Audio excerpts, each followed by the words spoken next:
ধরা পড়ে আমি আমার ধরা পড়ে গেছি। কার কাছে ধরা পড়েছিস?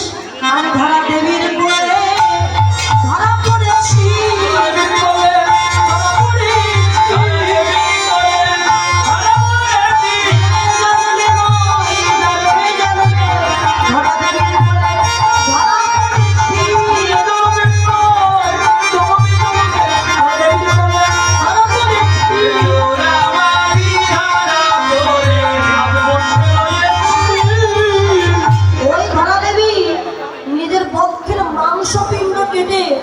অতিথিরূপে নারায়ণের সেবা দিয়েছিলেন। তো ভগবান বলেছিলেন, হে মা ধরা, তোমার সেবায় সন্তুষ্ট হয়েছে, আমি বলো তুমি কি বর চাও? আমাকে এই বর দাও যে স্তন কেটে বাধা দিয়ে আমি তোমার সেবা দিয়েছি, তোমাকে পুত্ররূপে ধরে আমার স্তন দুগ্ধ তোমাকে যেন সেবা দিতে পারি। তাই হবে না। সে ধরা দেবী হলেন ত্রেতা যুগে মা কৌশল্যা। তাহলে যদি কথা দিয়ে থাকে ধরা যদি কৌশল্যা হয়, তাহলে কৌশল্যা মা আজকে বৃন্দাবনে কে হলেন? যশোমতী। কিন্তু কৃষ্ণ তো যশোমতীর গর্ভে এলেন না। কেন? যখন কৌশল্যা মায়ের গর্ভে রামচন্দ্র এসেছিলেন বাবা, রাম যখন বনে যাচ্ছিলেন, কৌশল্যা মা কেঁদে বলেছিলেন, হ্যাঁ রাম বাবা, 14 বৎসর যেন তুই বনবাসে যাচ্ছিস, 14 বৎসর পর ফিরে এসে দেখিস তোর মা যদি আর প্রাণে বেঁচে না থাকে। এই যাওয়ার আগে তুই আমার 10 নয় 5 নয় একটি মাত্র পুত্র। যাওয়ার আগে বাবা বল তুই কি চাস, যা সেবা করতে চাস শেষবারের মতো তোকে সেবা দিই। যদি আর দিতে না পারি, আমি দুগ্ধ সেবা করতে চাই। তখন মা কৌশল্যা একটি সোনার পাত্রে দুগ্ধ নিয়ে এসে রামচন্দ্রকে সেবা দিতে গেলেন। যখন সেবা দিতে গেলেন, অমনি মা কইকেয়ী এসে চড় মেরে ওই দুধের পাত্র মাটিতে ফেলে দিয়েছে। মা কৌশল্যা আরো দ্বিগুণ কষ্ট পেয়েছিলেন। আরে রাম, দেখ বাবা, তোর বিমাতা তোকে 14 বৎসরের জন্য বনবাসে পাঠাচ্ছে, শেষবারের মতো একটু দুগ্ধ সেবা দিতে গেছি, তাও তোকে সেবা করতে দিল না। তোকে সেবা করতে না দিয়ে যে ব্যথা, যে কষ্ট আমাকে দিয়েছে কইকেয়ী, এই কষ্ট যেন কইকেয়ীকে পেতে হয়, আমাকে তুই কথা দে রাম। আবার যদি কখনো লীলার কারণে তুই ধরা ধামে আসিস বাবা, সেদিন যেন আমার গর্ভে তুই জন্ম নিবি।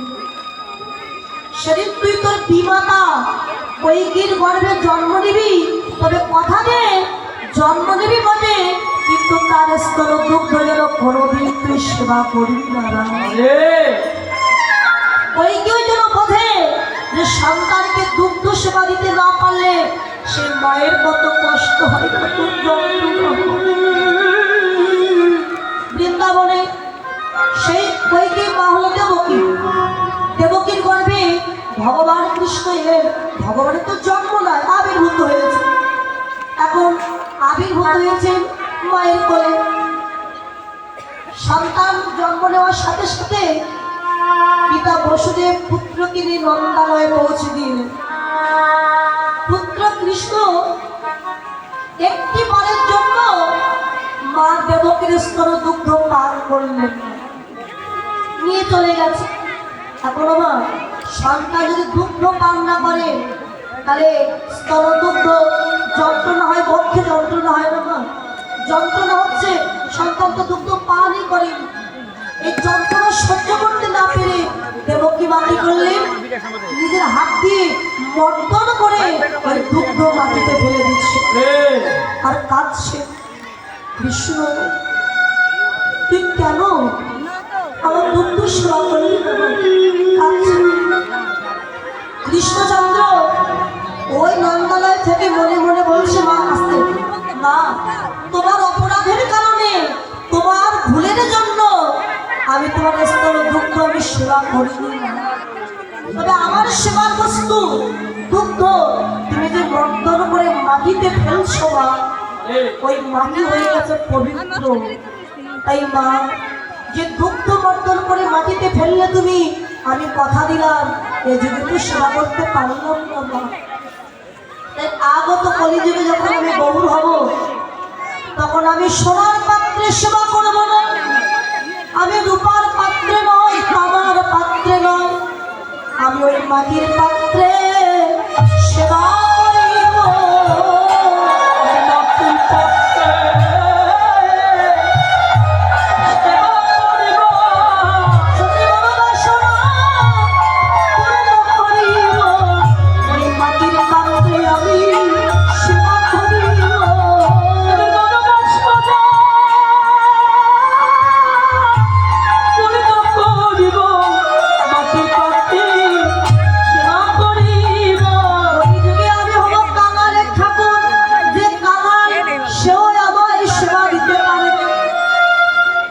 সেবা দিতে গেলে সোনার পাত্র লাগবে না, তামার পাত্র লাগবে না, মাটির পাত্র, মাটির মাংসা, এই মাটির পাত্রে আমায় সেবা দিতে পারবে। তবে কোনো রাজভোগ নয়, ভগবানের খুব প্রিয় কি জানেন বাবা? কলার মোচা, কলার থোর, কচু শাক, লাউয়ের পায়েস, এগুলো খুব প্রিয় ভগবানের। যেটা ধনী নয়, কালার ভেটকিও সেবা দিতে পারবেন ভগবান। তাই তো আজকে সেই মা কৌশল্যাটা ধরা দেরি হলেন দশরথী, এসে ধরার বলে আমি ধরা পড়েছি। আরে ভাই, মায়েরা বলে আমি যাই যদি ওঠে, মরিবেন আমার মাটা পড়িব ছিলাম লুকাইয়া, মরিবে আমার দেখিয়া। ভাই, আমার মাকে না বলে আমি বসে যাবো। সুধা বলছে, বুঝেছি কেন তুই তোর মায়ের গুণের কথা বলছিস, তাই না? জানি রে তো মায়ের লোভে, জানি রে তো মায়ের লোভে, জানি রে তো মায়ের লোভে, কতই ভালো বাসে, ভালো না বলে করে বেঁচেছিল কাছে, সালে পোনা বলে করে বেঁচেছিল কাছে,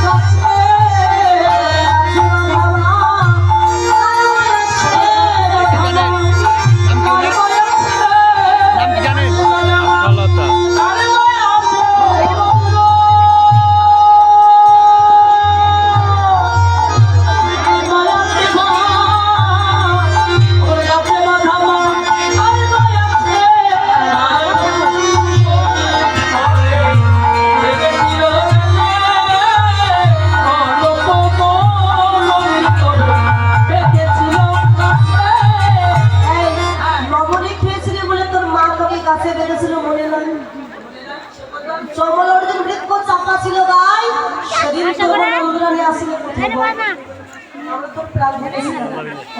আমার মাঝে কেন গাছে বেঁধেছিল তোরা জানবি কি করে?